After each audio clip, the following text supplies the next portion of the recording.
How are you? This is Oliver Fernandez with The Imperfect Entrepreneur. And today I want to discuss how intentionality and not being intentional in your business can take you off track and hold you back from actually achieving your goals, even though you're putting the time, energy, and effort into it.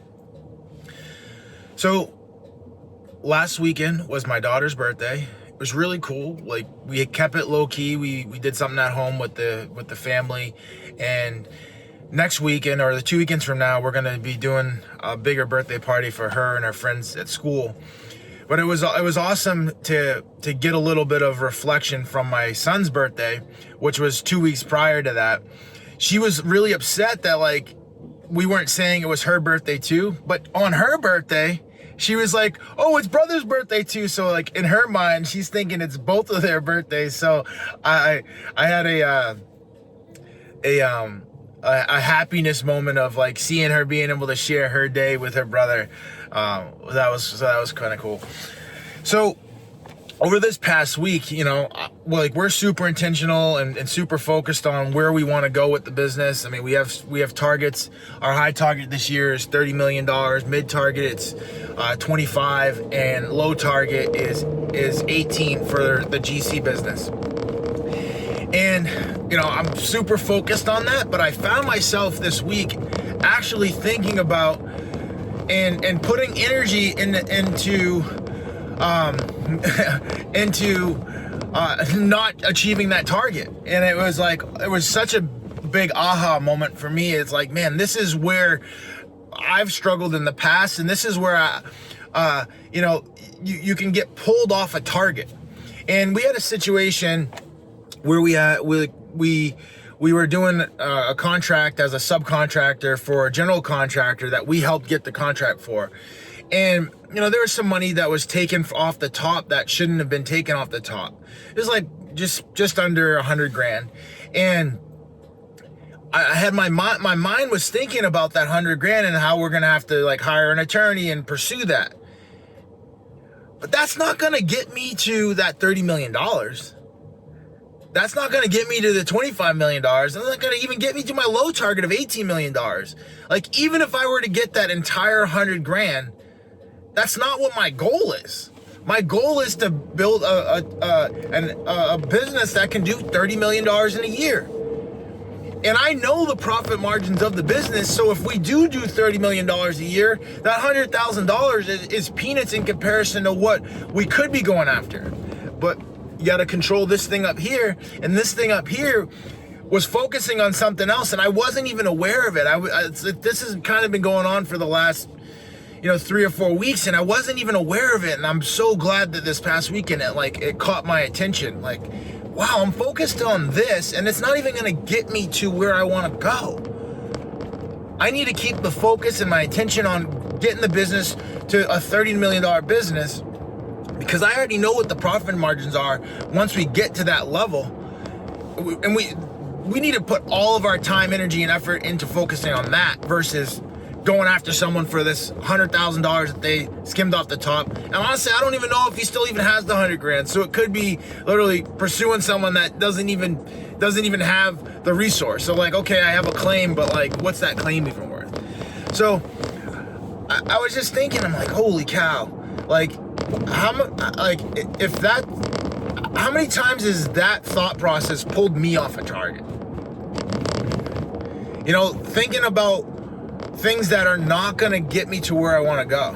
And now I'm going to be super intentional about totally segmenting that part of what's going on in life, that circumstance that's going on in life, and focusing all of my attention on building this business to be a $30 million business. Because as soon as we hit 30 million, it's on to the next target and on to the next target until we get to 100 million.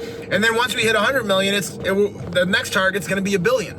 So I got refocused, reclarified on that target.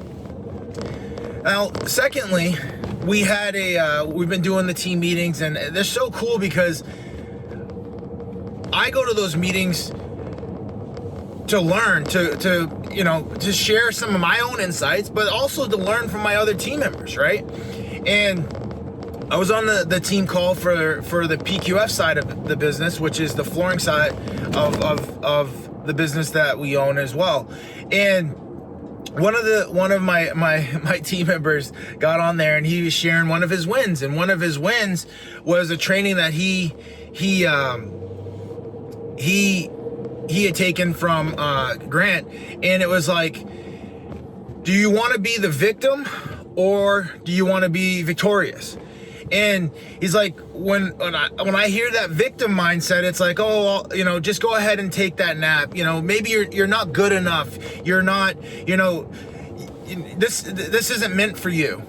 Or the victor part of his mind says like, no, you can do it. Like, just start taking the action towards the goal. Like, you might not hit it today, but like you're at least getting a little bit closer and a little bit closer and a little bit closer. And I was like, wow, like, it's so cool to hear that from a team member that, I don't know if he thought that way before the Grant Cardone stuff, but now he is. I can guarantee that he is thinking that way now, because I heard him talk about it on the team call. And I'm like, man, that's so cool. And it's so cool because that's what this all is about. Like, this is about the impact that we can have on our team members. This is about giving them the tools so that they can have those new insights. Why? So they can start winning in their own life, so they can start winning in the business, so that they can just start winning. And you have to have that mindset to win. You can't have a victim mindset and win. So I was really excited about that. And that same mindset is the exact same thought process about being intentional about your thoughts, right? Like, if you're constantly thinking about you're not good enough, and maybe let me just take a nap instead of getting up and getting this work done, or let me push this thing to tomorrow and the day after and the day after. Like, those are all the things that are holding us back. Or you can focus on your goals and your targets and moving the business toward that $30 million target, putting all your time, energy, and effort looking at the new solicitations that are coming out, the new opportunities that are coming out, taking care of the opportunities that are currently on your plate that need to get done, so that you're in position to capture the revenue now that will then propel you to those targets. And that's another great understanding that I've just recently not recently got, but I'm getting more confident in. It's like, everybody has these big targets. Like, we have this big target of $30 million, right? And like, it's still a process to get there. And like, the jobs that we're currently doing now are providing the fuel for us to go hit that $30 million target. Like, they're providing the fuel, meaning the resources, so that we can hire additional team members to then continue to duplicate those results throughout the organization. So now, instead of it being 3 people pushing the ball up the hill, now we have 20 people pushing the ball up the hill. In your opinion, if you have 20 people versus 3 people, and the 20 people are all aligned, and then the 3 people are all aligned and willing to do whatever it takes to move the ball up the hill, who do you think is going to move the ball up the hill faster? The 20 people that are all aligned, right? Now, if you have 20 people and they're not aligned, and they're not accountable, and they're not disciplined, and they're not results oriented, and they're not pushing towards that target, like, I don't care I'd rather have the 3. But if you can get the 20 and they're all aligned and they're all accountable and they're all disciplined and they're all results oriented and they're all moving towards that target, you will get that ball up the hill faster. And the jobs right now are providing the fuel to continue to build out that team, especially if you're staying intentional, right? If I was unintentional, I'd be like, okay, taking the resources and buying boats and planes and all this. No. We're going to take those resources, reinvest it back in the business to provide, to bring on additional team members that are going to help us hit that target. Huge understanding. It sounds so simple, right? It sounds so simple, but that was an understanding that's going to be the game changer for the organization, to break through those invisible ceilings that I've personally experienced in the organization. So I'm excited to get that process rolling and being intentional in the business.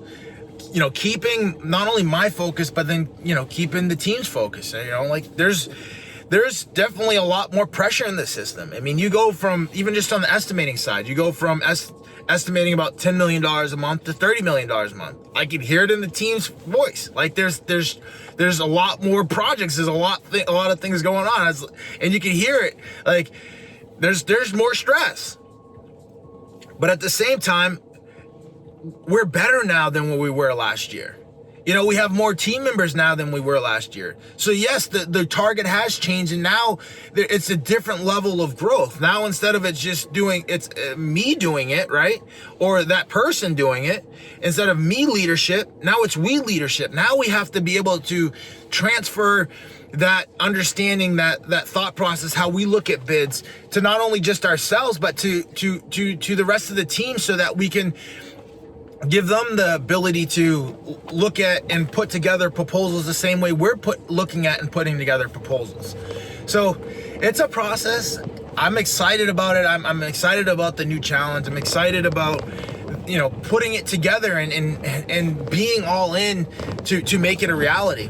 And it feels good knowing that we got team members that are willing to put the time, energy, and effort in as well. And you know, there's no guarantees. There's no all or nothing. So at the same time, we're gonna continue to add more team members, so that if someone does have a change of heart, we already have other team members that are already right there, plugged in, ready to roll. Because, you know, this is life, and you're dealing with the human element, especially when you're in a business, right? Now, real estate, there's the human element, but there's a lot more. There's always the human element. So I'm excited to understand that the human element's there, and people can change their mind, and people can, you know, be up one day and down the next. But McKinsey needs to continue to move forward, and the only way that we can ensure McKinsey is continuing to move forward is to constantly be training the next team member for the next opportunity. And I'm excited about putting the time, energy, and effort in to build this out. I'm excited about doing whatever it takes to make this all a reality. And we're going to continue to put the time, energy, and effort into staying intentional about where we want to go. Why? Because if we're not intentional, then we're not going to hit our targets. And you know, and now another interesting understanding that I just had recently was about social media and the danger of social media. And the danger of social media is that when you go to social media and you're not intentional about what you're looking for, right? You can go to this thing and it takes you wherever it takes you, right? Whereas when I'm looking up a book, or I'm going to something specifically for a piece of information, I'm super intentional, right? I'm super focused on where I want to go. So that was another interesting aha, because, you know, there can be a lot of wasted time just drifting and going wherever social media takes you, instead of just being super intentional about going to that Audible book and reading that and listening to that book that's intentional in a direction that you want to go. So let's go out there, continue to be intentional, because that is the ingredient that's going to help us hit our targets and our goals and make the rest of our life the best of our life. So let's roll.